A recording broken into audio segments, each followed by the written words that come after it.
Saint Jones शहर का जाना माना मेडिकल कॉलेज था। धीरे धीरे उस कॉलेज के बारे में अफवाहें फैलने लगी और वो कॉलेज बंद हो गया और वक्त के साथ साथ धीरे धीरे खंडहर में बदल गया। मगर इसके साथ ही उस खंडहर के आसपास अजीबोगरीब घटनाएं घटने लगी। उसके आसपास होने वाली अचानक मौतें लोगों के डर का कारण बनने लगी। एक रोज एक लड़की अपने पालतू डॉग को शाम के वक्त घुमा रही थी कि तभी प्लूटो, अरे रुको, कहाँ जा रहे हो? उफ, लड़की का डॉग उसके हाथ से चेन छुड़ाकर भागता हुआ टूटे हुए मेडिकल कॉलेज के अंदर चला गया। लड़की भी आवाज लगाती हुई उसके पीछे चली गई। अंदर काफी अंधेरा था। प्लूटो, प्लूटो, कहाँ हो तुम? Come here. लड़की जैसे ही अपने मोबाइल का टॉर्च ऑन करके देखती है, भयानक चेहरों वाले कुछ लोग प्लूटो के अंगों को बैठे चबा रहे थे। वो खौफनाक नजारा देखकर लड़की बेहोश हो गई और उसके बाद उस लड़की का कुछ पता नहीं चला। इस घटना के कुछ दिन बाद जब एक रात तेज बारिश हो रही थी और एक टैक्सी वाला पैसेंजर्स को लेकर वहां से गुजर रहा था। ऐसी तूफानी बारिश पहली बार देख रहा हूँ। लग रहा है कि आज पूरा शहर ही डुबा देगी। एकदम सही कहा साहब, आज से पहले इतनी भारी बरसात नहीं हुई। गाड़ी के चारों टायर पानी में डूबे हुए। लगता है साइड में रुकना पड़ेगा। हाँ भैया, गाड़ी कुछ देर के लिए साइड में रोक लो, बारिश कम होते ही निकल जाएंगे। टैक्सी वाले ने गाड़ी को उसी टूटे हुए कॉलेज के नजदीक जाकर रोक दिया और वो दोनों फौरन टैक्सी से निकलकर उस टूटी हुई इमारत के अंदर चले गए। अचानक उन्हें वहाँ एक गार्ड दिखाई देता है।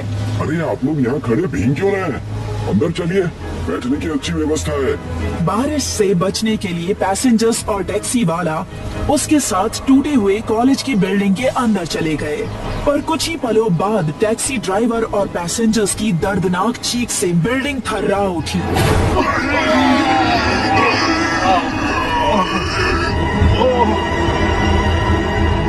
समय के साथ धीरे धीरे लोगों के गायब होने की घटनाएं बढ़ने लगी। आज सुबह फिर एक बार पुराने मेडिकल कॉलेज की इमारत से 2 लाशें बरामद की गई हैं, जिनका बड़ी ही बेरहमी के साथ कत्ल कर दिया गया है। प्रशासन ने जांच के आदेश दिए हैं। ऐसी घटनाओं का रहस्य जानने के लिए एक पत्रकार नीरज रात के समय उस खंडहर में पहुंचा। आज पता लगा कर ही रहूंगा कि आखिर इस खंडहर में ऐसा क्या है जिसकी वजह से लोग इसके पास आने से भी घबराते हैं। टॉर्च की रोशनी मारता खंडहर में दाखिल हो गया कि तभी किसी की आवाज ने उसे चौंका दिया। ठहरो, कहाँ जा रहे हो? अरे ये आवाज कैसी? इतनी रात गए मेरे सिवा यहाँ और कौन हो सकता है? नीरज ने पीछे पलट कर देखा। उसके ठीक पीछे एक सिक्योरिटी गार्ड खड़ा हुआ था जो देखने में रहस्यमयी सा दिख रहा था। अरे गार्ड साहब, आप यहाँ ड्यूटी पर हैं? मुझे तो लगा कि यहाँ पर कोई नहीं होगा। यहाँ कोई नहीं रहता, तुम भी चले जाओगे। क्यों आए हो यहाँ? मैं पत्रकार हूँ और यहाँ हो रही घटनाओं के बारे में जानने आया हूँ। आप बता सकते हैं यहाँ ऐसा क्यों हो रहा है? वो जानने के लिए तुम्हें मेरे साथ इस खंडहर के अंदर चलना होगा। क्यों नहीं, मैं तो खुश हूँ कि यहाँ मेरी मदद करने वाला कोई तो है। नीरज उस गार्ड के पीछे पीछे खंडहर के अंदर चला गया। गार्ड एक लंबे कॉरिडोर से होते हुए खंडहर के बीच बने एक हॉल के दरवाजे के पास आकर रुक गया। गार्ड साहब, ये कौन सी जगह है? क्या है यहाँ पर? गार्ड साहब, अरे ये गार्ड कहाँ चला गया?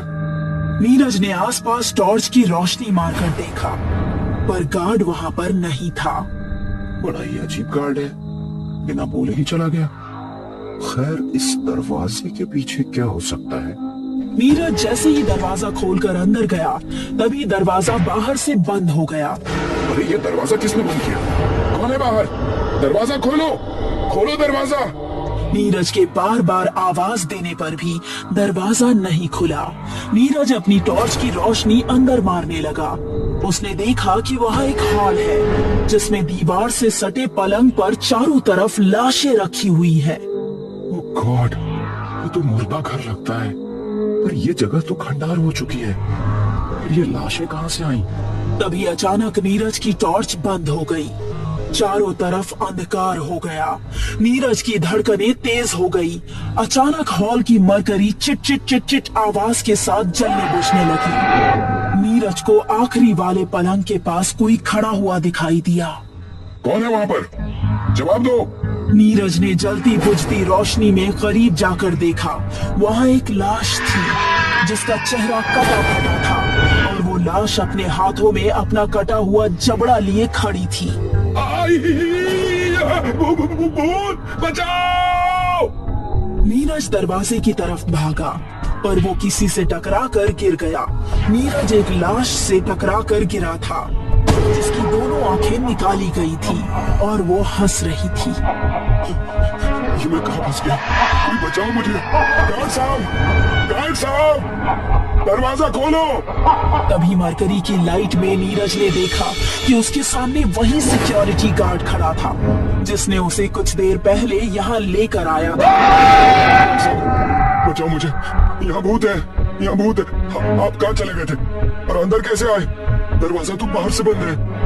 गार्ड नीरज की बात के जवाब में भयानक हंसी हंस रहा था और अगले ही पल नीरज ने एक भयानक मंजर देखा।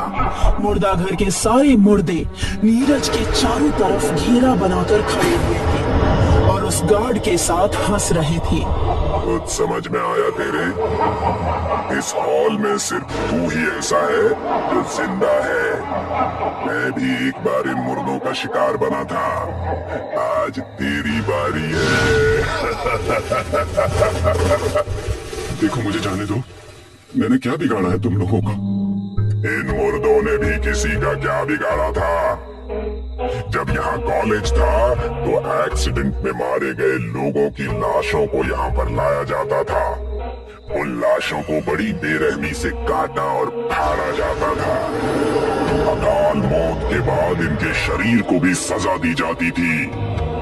अब इन सब की आत्माएं यहीं रहती हैं और यहाँ आने वाले हर इंसान को अपना निवाला बनाती हैं। नहीं, नहीं, छोड़ दो मुझे, जाने दो। देखते ही देखते सभी मुर्दे नीरज पर टूट पड़े। बचाओ! और उसके टुकड़े टुकड़े कर दिए। अब नीरज की आत्मा भी उन मुर्दों के साथ खड़ी थी और अपने शरीर के टुकड़ों को देखकर हंस रही थी। नीरज भी भूतिया कॉलेज के मुर्दों का शिकार बन चुका था।